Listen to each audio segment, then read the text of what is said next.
Corey, the heat hasn't got to me yet. Since I've moved here, I got pretty lucky. It rained the first probably 10 days I lived here. I think I saw triple digits, maybe a couple times.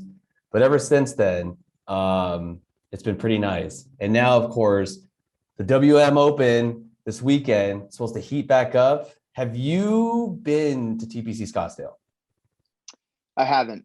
It's definitely something that's on my bucket list. Just having seen it on TV and on social media for the last, decade or so, watching Hole 16. So it's definitely something that I plan on going to at some point, but I haven't been able to get out there yet. Dude, I love the stash. I'm Thanks, man. jealous. Dude, how long does that take? Not that long. I trimmed it this morning, so it's still going Let's strong. go. Let's It was a fucking little bit go. furrier this morning, but got to keep it under control. You know what I mean? Well, speaking of mustaches that I'm just so envious to grow, Max Homa, he's growing one. He made a little tweet. He's letting everyone know. Let's just get into it, man. So we have the WM Phoenix Open. I keep emphasizing WM because apparently they don't want to have wasted management jokes anymore. The too wasteful. So normally it's the Waste Management Open, sponsored by them. The trash and recycling company. So now it's officially the WM Phoenix Open, but we're back on track. After 3 years, a lot of people are pent up. Okay. We don't need to get into the pandemic and all that bullshit. I'm really excited for this weekend. I think it's going to be a lot of fun.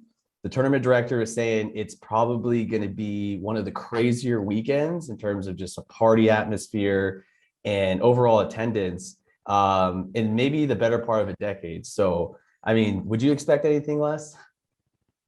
No, I wouldn't. Not at a tournament like this. And I think people are trying to make up for last year a little bit. And we have one of the best fields we've seen in a long time. Some guys that don't typically play or aren't here at the same time as each other are finally here all together. So it's going to be an incredible week. Better field than last week. So I'm fired up. I'm ready to get going. Dude, the only thing more impressive than your mustache right now is probably Brooks Koepka's bleached hair. I'm excited. So he won it last year. He's last year's champ. Um, does he have a chance to repeat? So, I mean, what do you like in this weekend, or who do you like in specific?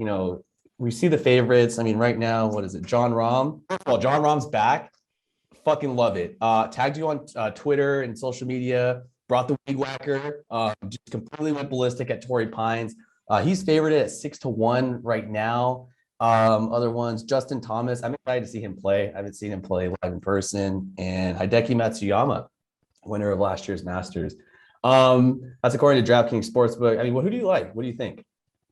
I mean, look, there's a lot of guys I like. You mentioned John Rahm. Anytime guys like John Rahm, Justin Thomas, Jordan Spieth, even, I mean, this year in the last, calendar year, Patrick Cantlay. Yeah. Anytime you get guys like that in the mix, they've got a good shot to win. The tough thing for me is getting to the value. There's not enough value betting those guys at the top because it's so top heavy. You're not going to get great odds on those guys. So there's a lot of guys I like this weekend. I'm kind of picking guys around the anywhere from 28 all the way down to as high as like 100-1 Okay. for Ooh, odds there. Yeah, I think let's it's go. obviously it's better payout if you hit, right? So guys I really like, Louis Oosthuizen, he's played really well here in his last two trips. He had a T11 and a third in his last two attempts here. Daniel Berger, kind of dealing with a back injury, so it's kind of like a toss up. I did see a report actually about 10 minutes ago saying that he feels healthy enough to go this week, so that's a good sign. I think you can still get him at like 28 or 30-1. Okay. Anytime that guy tees it up, I mean, I think he's an elite ball striker. He's proven that over the last year, so I love him. Guys like that, Sam Burns. If you're looking for someone kind of deep, I like Aaron Wise a lot. Aaron Wise had an incredible fall season. I don't do a lot of betting in the fall season. I kind of take a break, but I still keep an eye on things. He had a T26, T8, T5, T15, another T26, had a great fall season. Missed the cut at Torrey Pines, unfortunately.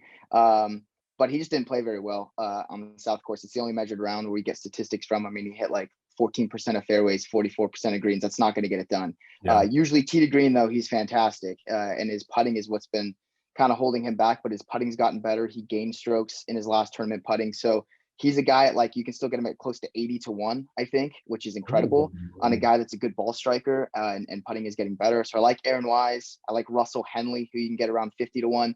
And then I like Corey Connors, where some books have him at as high as 66-1, which for a guy that's an elite ball striker like him, if the putter shows up, he could definitely win this tournament and get a good deal on him. So those are kind of some names I'm throwing out there. It's quite a few. But anytime you're throwing a dart at like those 60 to ones, it's a little bit tougher to hit. So there's a couple names that I definitely put some flyers on for sure that I think I have a good chance to win this week. Yeah. So for those of you that don't know, I'll just quickly reset. Me and Corey went to school together. And if you've kept up or not kept up this far, he always comes on for golf and has tremendous insight, as you just said. It's quite impressive that you can nail some of these picks that are 100, 200, 300 to 1 sometimes. And your bank account clearly reflects it. So I'll be out there this weekend. I'm pretty excited. So I've covered the Farmers Insurance Open when I was still living in San Diego. Absolutely tremendous course. Obviously, you can't beat it. It's out near the water. It's a party scene, but it's not quite like here. And I got to walk around some of the courses yesterday. I saw the 16th, 17th, 18th. It's so pretty. Like, I don't want to sound like all giddy or anything, but TV really doesn't do it justice. And I don't know if it's because of the desert, because in the distance you have dirt and scorpions and cactus, and it just looks really faint. And then you zoom in on like the pristine fairways, and it's perfectly manicured, and the checkered patterns on the fairway, and the greens, and the white sand and the sand pits and bunkers. It's awesome, man. I'm really excited. These type of courses, though, it's very wide open. To the extent of what you were just explaining to those guys that you just picked, does that kind of like determine your decision on who you pick for a tournament to win? Yeah, it's a good question. I think it depends on the venue, right? The golf course. I Yeah. mean, as you alluded to, it's a beautiful course. I love desert golf. As a matter of fact, if I could withstand the heat a little bit more, I'd try to get out there to more desert courses. You're okay playing in 125-degree weather. Geez.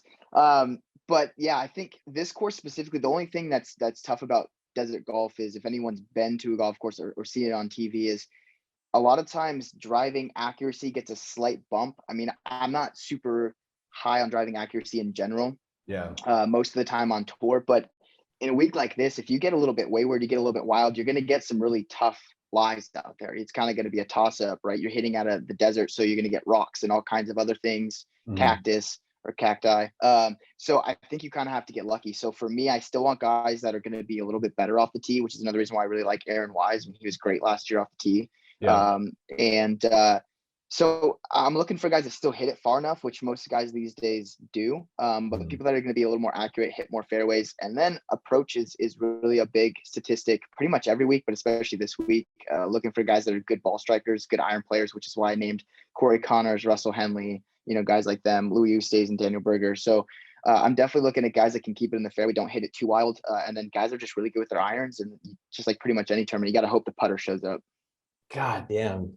Great insight. That's why we always have to have you on. The Pro-Am, so we're recording this on a Wednesday. The Pro-Am's going on right now.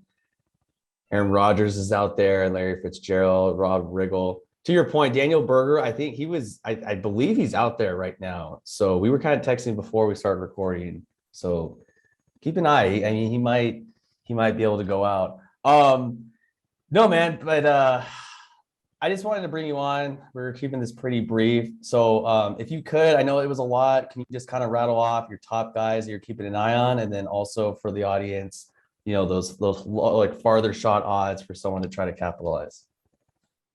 Yeah, I mean, if I had to pick two at the top, like I said, I try not to go super top heavy just because I don't think the value is good. Yeah. I mean, obviously, any one of the number of guys, John Rahm, JT, they probably have the best shots to win. Yeah. But like I said, Daniel Berger and Louis Oosthuizen are probably my two favorites to bet this week.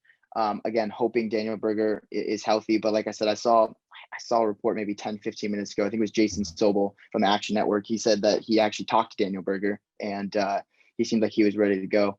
Nice. And then for the long shots, it's easier to pick a few extra because they're less likely to win, obviously. So if I had three, I'd say Aaron Wise, Russell Henley, and Corey Connors. You can get some decent numbers depending on what books you find on those guys. So I think those guys are all really good ball strikers and have a good chance to win on a venue like this. So, dude, I'm so excited. I think it's going to be a really fun weekend. I think everyone's going to be dialed in. Obviously, you have the Super Bowl on Sunday, but I really feel that the explosion in popularity now with the sport respectively, and the fact that people haven't been able to go and play outside, legally, whatever. It should be a pretty good weekend.